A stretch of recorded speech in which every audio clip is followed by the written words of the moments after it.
네, 반갑습니다. 오늘은 창세기 14장입니다. 창세기 14장 1절부터 16절까지 본문의 내용을 가지고 복을 받을 만한 이유라고 하는 말씀의 제목으로 함께 은혜를 나누고자 합니다. 누구든지 소돔과 고모라라고 하면 그 사람이 믿는 사람이고 믿지 않는 사람이거든. 그 땅에는 하나님으로부터의 심판이 있었던 땅이다.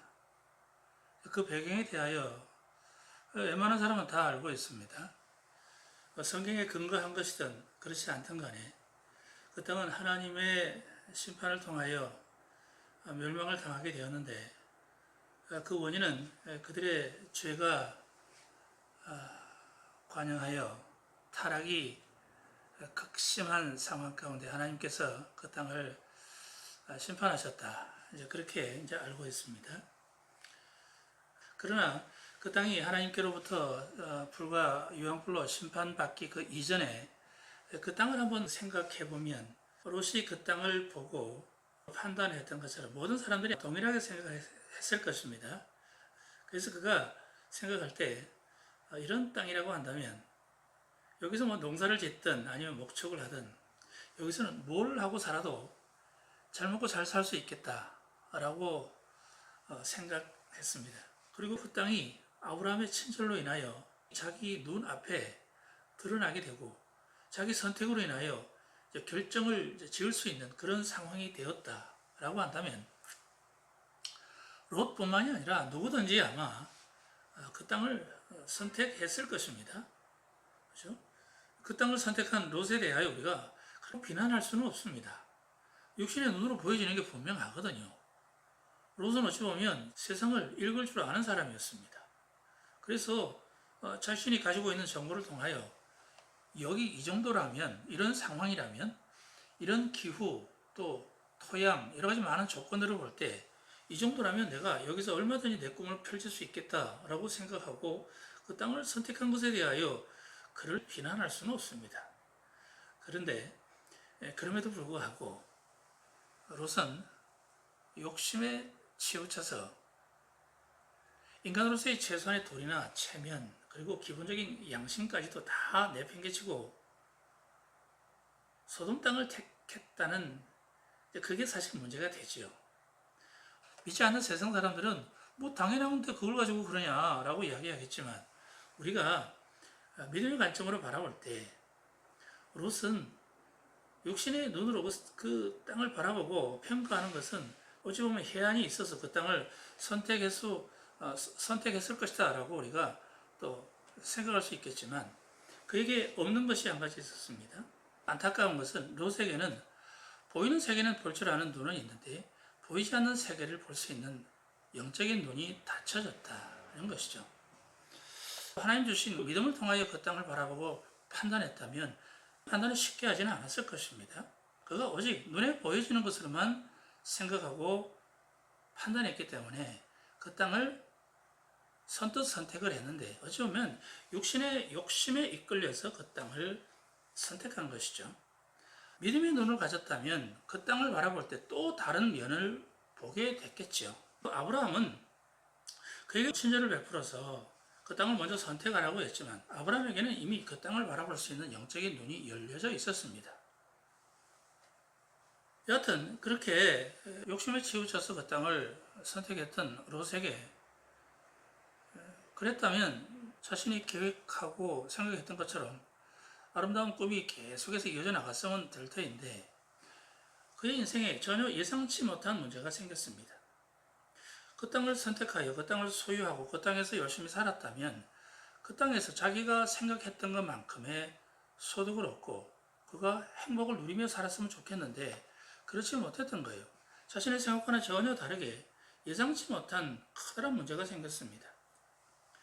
그토록 보기에 좋았던 소돔 땅, 여기서만 살면 자식들을 공부시키고 양육하는 데에도 그리고 여기서 무엇을 하든지 먹고 사는 문제는 걱정 없이 멋지고 행복한 인생을 살게 될 것이라 생각했던 그 소돔 땅, 마치 우리나라 수도 서울의 동남권에 위치한 강남 상부처럼, 그러니까 서초구, 강남구, 송파구 이런 그 강남권에 속해 있는 그런 지역처럼 많은 사람들이 선망하는 이 지역은 서울에서뿐만 아니라 전국에서도 가장 부유하고 교육이나 상업 그리고 교통이나 뭐 문화 인프라가 굉장히 발달한 대표 부촌 지역입니다. 소돔과 고모라가 이런 땅과 비견할 만한 지역이었던 것이죠. 그러니 믿는 사람이건 믿지 않는 사람이건 간에 욕심을 낼 만한 좋은 땅이긴 한데, 그런데 이 좋은 땅에 전혀 생각지도 않았던 전쟁이 일어나게 되면서 그의 삶은 완전히 뒤집어져 버렸습니다. 전쟁이 일어나게 된 배경에는 가나안 북쪽에 거점을 두고 있던 엘람 왕, 그둘라오메를 섬기고 조공을 바치던 왕들 중에 소돔, 고모라, 또 아드마, 스보임, 또 소알 이렇게 5개 지역의 왕들이 단체로 그냥 배반을 한 거예요. 그들이 섬기던 그 왕을 배신하고 그의 뒤통수를 치게 된 것은 조공을 바치며 섬기는 쪽에서는 착취당한다 생각했을 것입니다. 우리는 얻는 것도 없는데 맨날 갖다 바치기만 하고 손해본다 생각했을 것입니다. 그래서 조공 바치는 것을 중지하고, 그죠? 배반을 했던 것이죠. 그러나 뒤통수를 맞은 쪽에서는 아니 그동안 보호해 주었더니 이놈들이 나를 뒤통수를 쳐? 하고 화가 났겠죠. 그래서 그둘라오멜의 뒤통수를 치며 반기를 들었던 그 전쟁은 배반한 왕들의 패배로 끝났고, 그둘라오멜을 섬기던 네 왕이 소돔과 고모라에까지 쳐들어가서 모든 재물과 양식을 다 빼앗아가고 롯과 그의 가족들까지 다 잡아갔습니다. 롯에 대하여 우리가 객관적으로 판단하게 된다면 사실 아쉬운 점은 좀 많습니다. 아버지가 돌아가시고 고아가 된 조카를 삼촌이 거두어 먹이고 입혀서 성장시켰잖아요. 그랬더니 신앙이나 도리를 택하기보다는 세상적인 가치관에 치우쳐서 자기 욕심으로 판단하고 선택한 것에 대해서는 아쉬움이 참 많습니다. 삼촌이 아무리 네가 먼저 택해라, 네가 동을 택하면 내가 서를 택하고 네가 서를 택하면 내가 동을 택하리라, 네가 좋은 것을 먼저 취하라 라고 이야기했어도 그래서는 안 됐습니다. 그래도 도리가 있고, 그죠? 그에게도 신앙이 전혀 없는 것은 아니거든요. 그래도 아무리 눈에 보여지는 것이 탐스럽고 먹음직스러운 게 있어도 꾹꾹 삼키는 게 아니거든요. 그래도 신앙도 생각해야 하고 인간으로서의 어떤 도리도 생각해야 하고, 그죠? 남들에게도 그런 은혜를 입었다면 감사할 줄 알고 은혜를 갚으려고 했어야죠. 그죠? 그렇지 못했던 것에 대해서는 사실 좀 아쉽기는 합니다. 그러나 그럼에도 불구하고 롯은 그 소돔 땅에서 그래도 자기 나름대로는 아주 열심히 살았습니다. 어찌 보면 좀 반듯하게 살았던 것 같아요. 그가 비록 욕심에 치우친 선택과 함께 이방인의 땅에서 이방인들과 함께 더불어 살기는 했지만, 그렇다고 그 인생 자체가 실패를 해야 하거나 망할 만한 이유는 사실 찾아볼 수는 없습니다. 속된 말로 싸가지가 좀 없었던 것이죠. 그 정도 가지고 인생이 실패를 해야 된다거나 망해야 된다는 그런 이유는 되지는 않거든요. 그럼에도 불구하고 롯은 개인적인 잘못이나 실수 때문이라기보다는 지도자의 잘못된 판단과 그로 인한 나라의 혼란으로 인하여 전혀 예상치 못한 소용돌이에 휘말리게 되고 또 그의 인생은 고난을 당하게 됩니다. 그래서 그로 인하여 그동안 열심히 일해서 애써 쌓아놓았던 모든 재물들을 다 빼앗기고 말았고, 이웃들과의 좋은 유대관계를 통하여 쌓아놓았던 그동안의 모든 업적과 사회적 자산, 심지어는 목숨까지도 위태로운 상황이 되어버리고 말았습니다. 한마디로 그의 인생 자체가 풍비박산이 나고 만 것이죠. 인간적인 상식으로 볼 때 뒤로 넘어졌으면 뒤통수가 깨져야 되잖아요. 그죠? 그런데 코가 깨지고 만 것이죠. 잠언 16장 9절에도 이렇게 말씀합니다. 사람이 마음으로 그 길을 계획할지라도 그 걸음을 인도하시는 자는 여호와시니라.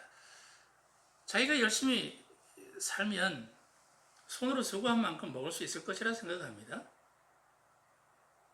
어리석은 사람들의 생각이죠.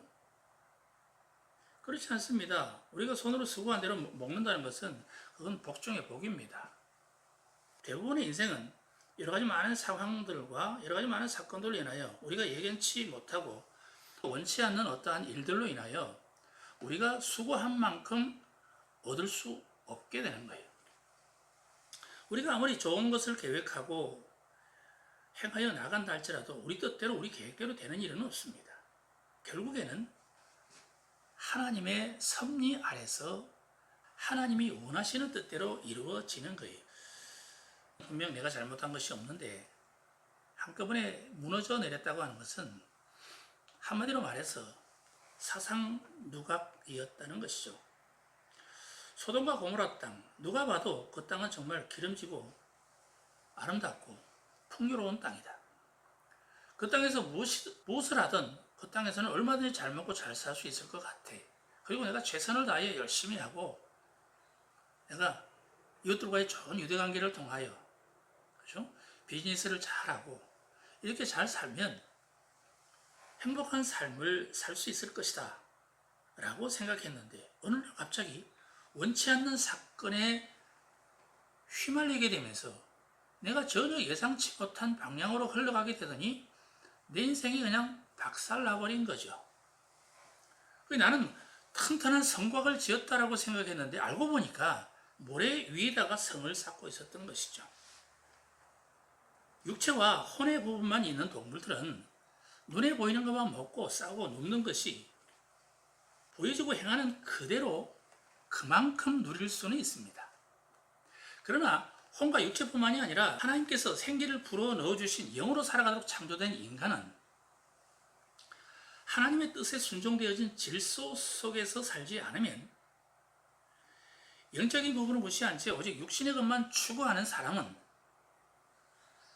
하나님의 뜻에 합당한 삶을 살아가지 않는 사람들은 겉으로 볼 때는 아무리 마천루와 같은 건물주가 되고 매 끼니마다 밥상 위에 산의 진미를 가득히 쌓아놓고 먹고 진시황이 구한 불로초를 먹고 산다 할지라도 그것은 영원하지도 온전하지도 그리고 그것으로 인하여 만족과 기쁨을 얻을 수 없습니다.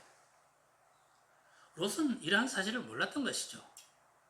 눈에 보여지는 것으로 얼마든지 자신은 풍족하고 행복하고 영원한 삶을 살 수 있을 것이라 생각하고 보이지 않는 세계를 무시하고 살았던 것이죠. 우리들 주위를 보면 이처럼 롯과 같이 최선을 다하고 열심히는 살았으나 있는 것까지도 다 빼앗기고 패가 망신해 가문이 해초의 길을 맞는 롯과 같은 이런 사람이 있는가 하면 때로는 아브람과 같은 사람도 있습니다. 조카 롯이 이런 안타까운 일을 겪게 되었다는 소식을 들은 아브람은 마므레와 에스골, 아넬의 동맹군들과 함께 자신이 길리우고 먹이는 318명을 이끌고 죽기를 각오하고 그들과 싸워서 조카 롯을 구해냅니다. 여러분, 일반적인 경우라고 한다면 조카 롯이 그런 선택을 하여 거기서 살아가다가 그런 일을 당했다고 하면 저나 보통 사람들은 그럴 것 같아요. 그거 봐라, 이놈 자식 키워준 은혜도 모르고 자기 욕심만 채우더니 꼴 좋다, 그런 생각하지 않겠습니까? 나만 그런가요? 그러면서 웬만하면 그냥 모른 척 할 만도 한데 괜히 그 불구덩이에 뛰어들면 아차하면 아브라함이 가진 거 다 잃어버릴 수도 있고 또 목숨까지도 잃을 수 있는 그런 위기 상황인데도 불구하고 조금도 고민하거나 망설이지 않고 위험을 무릅쓰고 롯을 구하려고 불구덩이로 뛰어들었습니다. 인간적인 생각이나 감정은 뒤로 한 채 전쟁에 목숨 걸고 뛰어든 것도 대단할 뿐만 아니라 아브라함이 이래서 복의 근원이 되었나 싶은 생각을 할 수도 있지만 사실 아브라함이 믿음의 조상이라고 불릴만 하고 복의 근원이 되고 복을 받을 만한 결정적인 이유는 전쟁에서 승리한 그 이후에 발견할 수 있습니다. 전쟁에서 승리한 아브라함은 이를 축복하려고 찾아온 살렘 왕이요 하나님의 제사장이었던 멜기세덱에게 전리품으로 얻은 것 중에 10분의 1을 11조로 드립니다. 그리고 소돔 땅의 왕은 아브라함에게 전리품은 아브라함 당신이 다 가지고 내 백성들만 보내달라고 요청을 합니다. 그러나 그럼에도 아브라함은 목숨 걸고 전쟁에 나아가 승리를 한 것이기 때문에 모든 전리품을 취하는 것은 어찌 보면 당연한 것입니다. 그리고 소돔 왕도 그렇게 하라고 했음에도 불구하고 아브라함은 나와 함께 싸웠던 젊은이들이 먹은 것과 함께 이 싸움에 참여한 사람들의 분깃만 취하겠다고 말하고 자신은 단 한 쪼가리의 전리품도 취하지 않았습니다. 분명 성경에서 아브라함은 의인이라고 말씀합니다. 그렇다면 아브라함은 왜 당대의 의인이라고 말씀하실까? 아브라함이 하나님의 사랑을 받고 축복을 받을 만한 이유는 도대체 어디에 있는 것일까? 무엇 때문에 아브라함은 복의 근원이 되었을까? 첫째로 이 전쟁을 통하여서 우리가 발견할 수 있는 것 가운데 한 가지는 아브라함은 하나님의 것을 구별할 줄 아는 사람이었습니다. 그러니까 자신에게 소득으로 얻게 된 것 가운데 10분의 1을 하나님의 제사장에 드림으로써 이 모든 결과가 하나님의 역사였음을, 우리가 승리하게 된 이 모든 것들은 하나님의 은혜였음을 고백하고 있습니다. 한마디로 나의 나됨과 나의 생사화복은 오직 하나님의 주권 속에 있습니다 라고 하는 믿음의 고백을 하는 것입니다.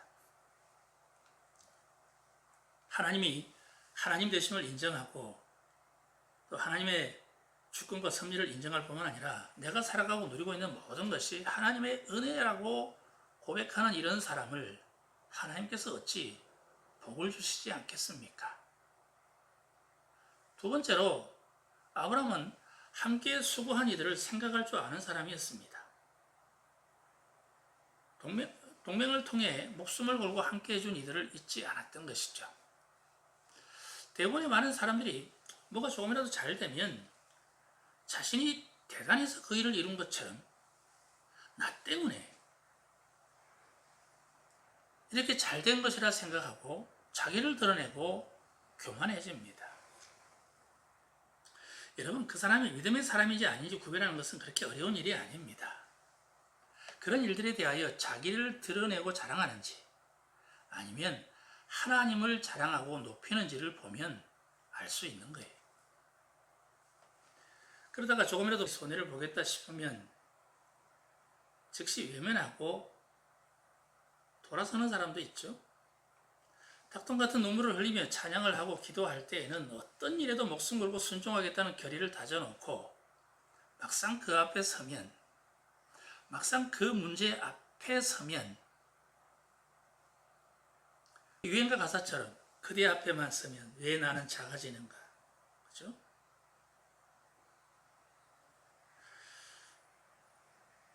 그들의 도움과 동맹을 통하여 승리를 얻었다면 그들의 공로를 높이 치하하고 기억하여 감사할 줄 알아야 되거든요. 근데 그렇지 않은 사람들이 많습니다. 여러분, 우리는 무슨 일이든지 성공한 뒤에 함께한 이들을 잊어서는 안 됩니다. 승리뿐만이 아니라 실패하여 고통 가운데 있을지라도 그동안 함께 눈물을 흘리고 기도하며 영적 전쟁을 수행했던 전우들을 잊어서는 안 되는 거예요. 현재 내 삶의 자리는 혼자 이룬 게 아닙니다. 사랑하는 내 가족들이 있어서 이룰 수 있었고 친구가 있었기에 가능한 것이었고 뜻을 같이 할 수 있는 동료들이 있었기에 이룰 수 있었던 거예요. 함께 기도하고 참여해준 신앙의 동력자들이 있음을 결코 잊어서는 안 됩니다. 끝으로 아브라함은 조금도 틈을 주지 않았습니다. 여러분, 이 전쟁의 애초의 목적은요, 조카 롯을 구하는 것이었습니다. 아브라함은 그것으로 만족했습니다. 수고의 대가, 물질을 받음으로써 소돔 왕과 어떤 이유로든지 엮이는 것을 거부했던 것이죠. 한국교회 주의 종들이 국가를 위하여 대통령과 위정자들을 위하여 기도하는 일에 대해 하나님이 주신 소명으로 그냥 할 일만 하고 딱 꺼내면 참 좋겠는데 보상심리가 발동을 합니다. 아니, 다 그렇다는 게 아닙니다. 일부 그런 사람들 때문에 문제가 많이 생기고 있지요. 그죠? 하나님이 택하여 그를 귀하게 쓰시려고 그를 부르셔서 그 귀한 자리에 세우셔서 나라와 민족을 위하여 기도하게 하시고 대통령과 위정자들을 위하여 국민들을 위하여 이 나라의 미래를 위하여 기도하도록 하나님이 그 자리에 세우셨다면 그 일만 딱 하고 끝내면 좋잖아요. 소명의 자리로 생각하지 아니하고 영광의 자리로 생각하고 권력의 옆자리를 얻어서 무엇인가를 해보려고 하는, 그래서 그 자리까지 올라가는 사다리를 타려고 교회 안에서도 안간힘을 쓰고 교계에서도 안간힘을 씁니다. 그분들 보면 그 일들을 하려고 돈까지 써가면서 하는 거 보면 참 대단하다는 생각을 합니다. 왜 돈까지 써가면서 그 짓을 할까요? 그죠? 성도들이 낸 귀한 헌금들을 수천만 원씩 수억 원씩 써가면서 그 자리를 올라가려고 애를 쓰는 거 보면 참 대단하다는 생각을 하게 됩니다. 그런 모습들을 볼 때마다 민망한 우리의 마음은 어쩔 수가 없습니다. 여러분, 그래서 그 이후에 일어나는 일들이 하나님의 영광을 드러내는 일들이었습니까? 아니면 영광을 짓밟고 교회를 무너뜨리는 일이었습니까? 물론 후자의 것은 죽어도 인정 안 하려고 하겠지만 아무리 부정해도 그것은 예수를 핍박하는 것이요 교회를 짓밟는 일입니다. 하나님의 통치가 있는 나라가 아니라 타락하여 죄악으로 관영한 소돔의 물질은 우상 숭배의 도구들입니다. 소돔 왕이 제시한 물질은 친절이 아니라 하나님의 뜻으로부터 분리하는 죄악이었습니다. 먹음직하고 보암직하여 탐스럽기까지 한 것을 볼 때 그걸 먹으면 죽는 것인지 사는 것인지 분별하지 못하면 영원히 헤어나지 못하는 거예요. 그래서 아브라함은 여호와 앞에 악하며 큰 죄인이라 불리는 소돔과는 실 한 오락이라도 엮이는 것을 거부했던 것입니다. 돈에 환장을 한 물질 중심의 삶에 지배당하는 것을 원천적으로 차단을 했던 것이죠. 이런 아브라함의 모습이 하나님 보시기에 아름다웠던 것이고 바로 이런 모습이 복을 받을 만한 분명한 이유였던 것이죠. 사랑하는 여러분, 오늘 여러분들은 이 말씀을 함께 나누는 가운데 무엇을 듣고 무엇을 깨달으셨습니까? 아브라함이 하나님을 택하여 오직 하나님을 사랑하는 그런 아름다운 모습을 보셨습니까? 아니면 하나님보다는 세상의 물질과 권세를 쫓아 살아가는 불신앙의 삶을 살아가는 그 어떤 사람들을 보셨습니까? 아브라함을 따라 살아간다는 것은 사실 말이 쉽지 결코 쉽지는 않습니다. 그러나 그렇다고 해서 할 수 없는 것은 아닙니다. 할 수 없다고 포기하는 것은 죄악의 길을 걷겠다고 선언하는 것과 마찬가지입니다. 사랑하는 여러분, 연약하여 넘어지고 또 쓰러지는 한이 있을지라도 항상 하늘의 것을 바라보십시오. 그리고 하늘의 것을 위하여 사십시오. 아브라함이 승리했던 그 승리의 원동력은 318명의 힘으로 된 게 아닙니다. 비록 작은 힘이지만 내게 주어진 것과 내게 주어진 사명을 깨닫고 믿음으로 나아갈 때 하나님이 역사하신 것이죠. 그래서 그 믿음을 보시고 하나님이 축복하신 거예요. 이처럼 오늘 여러분의 삶의 현장 가운데 아브라함의 축복이 충만하게 임하여 왔다가 흘러가는 것이 아니라 영원히 떠나가지 않게 되기를 우리의 구주이신 예수 그리스도 이름으로 축원합니다.